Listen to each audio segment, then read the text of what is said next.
สาวละใจนั่งงานนานเพื่อนทุกคนฟาดหูคนนึกกลัวพ่อนางมันนาคิดจะไปบอกจายังเข้ามาถึงไม่ได้อยู่คืออยากบอกน้องเป็นหัวใจมันเป็นหัวใจคิดอยากข้ามหัวเข้าไปแต่บ่ไหวเพราะมันสูงที่ลึกคิดอยู่หลายคืนหลายวัน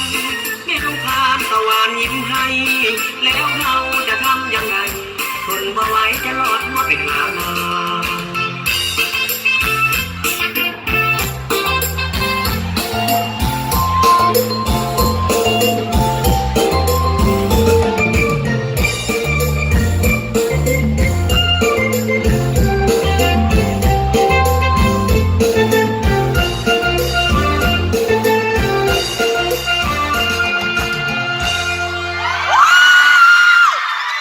เสียงตบมือดังๆให้กับภาษาศาสตร์ภาษาหักแด